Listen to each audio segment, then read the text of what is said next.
Hi everyone, Sokoda here, and welcome back to Keep the Peace. Today I have a very special Ninjago news video.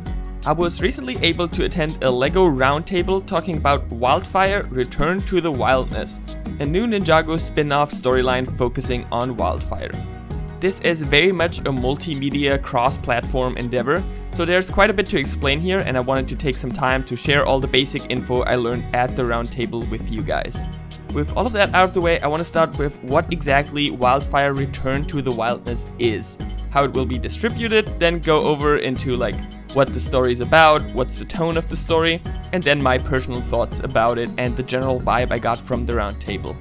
We will also talk about this as well as some of the new Shatterspin comic previews we recently got on Ninjago Cast later today. So this is mostly the core info, and on Ninjago Cast we'll discuss it all with the whole crew, so be sure to join us there. So first of all, what is Wyldfyre Return to the Wyldness? Wyldfyre Return to the Wyldness is a canon Ninjago storyline focusing on Wyldfyre, written by Doc Wyatt and Kevin Burke. The story will be told over different types of media, with the core story being told via 4 animated shorts and a graphic novel in the LEGO Life magazine. The shorts are animated by a different studio, so it's not WildBrain, and has this more 2D or comic inspired style they chose to fit the graphic novel. And they also wanted to bring this style into the other digital content. On top of that, there will also be 8 in-universe audio recordings by Wyldfyre, 8 in-universe TikTok style videos made by Wyldfyre, and 10 fake social media posts by Wyldfyre on the LEGO Kids app, where she makes a post in character. There's also gonna be some videos with repurposed content from Dragons Rising to introduce people to Wyldfyre and show more of her best moments from the show. Before I get more into the story, where will you be able to find all this? As I mentioned already in the beginning here, the graphic novel will be in the LEGO Life magazine, and the social media posts will be on the LEGO Kids app.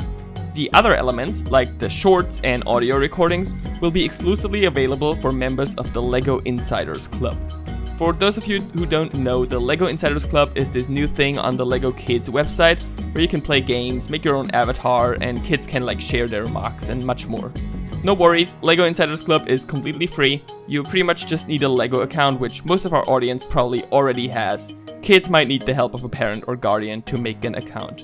So I think this definitely meant as an incentive for kids to use the LEGO Insiders Club features and join it, but they also said it's mostly for digital child safety reasons and because it allows them to do stuff like the social media posts. That will probably mean that there's not gonna be an official upload of the shorts and the audio recordings on YouTube, at least for a while, but the repurposed old content videos and the trailer will most likely be on YouTube. I think some of the repurposed videos are already on there because they posted a bunch of Wyldfyre videos recently. Pretty much all of this content will drop by July 17th, potentially even a bit earlier. A short trailer should be out today, and the LEGO Life magazine should also be out today or in the next couple of days from my understanding, depending on different countries. The voice notes will also be translated to some other languages. As I explained, this is not just a series of shorts, it really is a multimedia project, and I was really happy to hear in the Roundtable how much passion there is for this multimedia approach by the Ninjago team. Tommy Kalmar, who we've previously interviewed on Ninjago Cast about the Dark Island books, took some time in the Roundtable to explain that they really want Ninjago to be this transmedia universe with one canon across different forms of media and tying them together with references and having little Easter eggs and stuff like that. And especially as someone who really likes to follow the small nitty-gritty details of Ninjago, I was very happy to hear that this is how they see the Ninjago universe. He also explained that they always are looking for opportunities to flesh out the mythology and lore this way, and especially whenever they have gaps, or more importantly, unexplored opportunities with the character journeys, they want to take them. There is a timeline to all of these different types of media that are in this project, and it will be very clear on the webpage according to them. The way they explained it is it will be divvied up into different days, so you can watch it step by step, but the idea is also that in theory you can just watch it out of order, and it's discovering Wyldfyre's journal. Now let's get into the story side of things. What is this actually about? This is of course a story about Wyldfyre, and it takes place in between episode 10 and 11 of Ninjago Dragons Rising Season 2. As you all hopefully know by now, spoilers for Dragons Rising Season 2 I guess, Kai ends up being sent to the Nether space, leaving Wyldfyre without her mentor and friend, which is of course a devastating moment for Wyldfyre. This story is supposed to deal with Wyldfyre learning to cope with the loss of Kai, and I guess mini spoiler for Dragons Rising episode 11, finding a new motivation to train and coping with the grief of losing Kai by the time we get to that episode. So this is the emotional throughline and the character arc in the background of this story, and it is very much a story that is intended to deepen Wyldfyre's character and explore a more lovable and emotional side of her according to the team. The way it was explained in the roundtable, it sounded really cool how they are using the different forms of media to show different sides of Wyldfyre. Like the shorts will show more like of a normal outside perspective of Wyldfyre as we know it from the show, but stuff like the socials posts and the TikTok style videos are Wyldfyre presenting herself to the public, so you might imagine that she'd be a lot more like boastful here. And finally, the audio recordings are actually kind of like audio logs addressed to Kai, recorded by Wyldfyre. And that allows for a lot more like introspective and emotional insights into her character, showing how she deals with the anger and grief. I was really fascinated by the way they presented this, and they also said it was great to work with like the voice actress to show these different sides of Wyldfyre, and that sounded really cool to me. Aside from the emotional and character story, the actual plot will take Wyldfyre, as the name says of course, back to the Wyldness. More specifically, the lava wastes area. I of course had to ask if we might see other parts of the Wyldness here, because I expected people to run wild with Chima theories after hearing that title. But while they didn't want to spoil the story of course, I think this will be fully focused on the lava waste, so I wouldn't expect Laval or Krager to show up. But still, this is very much supposed to expand on the lore of this area, and we'll learn more about the Fire Dragon tribe, for example, a tribe of dragons living in this area that Heatwave and Wyldfyre are members of. We also just overall get to explore this area more. In the short trailer we got to see there's already like this snake creature we haven't seen yet, or some different terrains.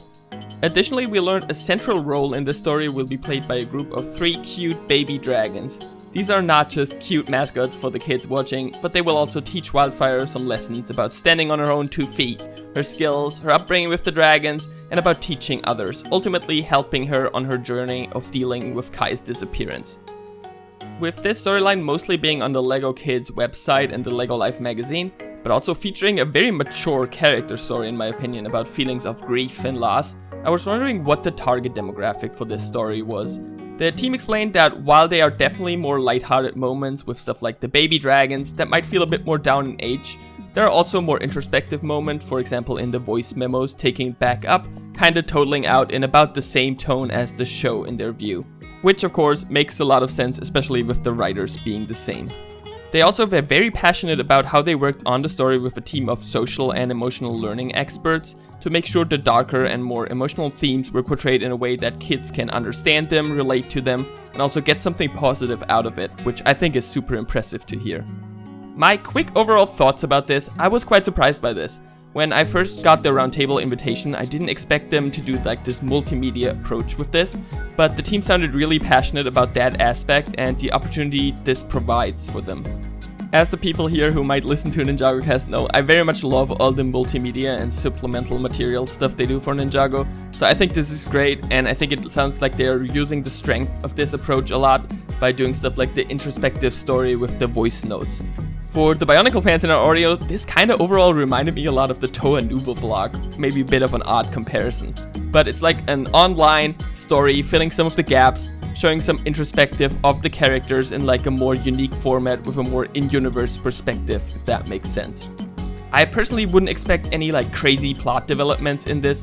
They made it pretty clear that you'll still get the main show without having seen this, and they were very free in the story they could tell as long as they moved away from the monastery and Wyldfyre returned in time for episode 11. Basically, I think this is a very good approach to do things like this, so it's kind of like an optional story that might explain some of the changes in Wyldfyre by the time we see her again in episode 11. And I think this is pretty much perfect for external media like this. A nice side story with a character arc you maybe wouldn't have time for in the show, that can maybe expand on the lore of the Wyldness here a bit, but it's optional for the strict TV show only crowd I know exists in the Ninjago fanbase.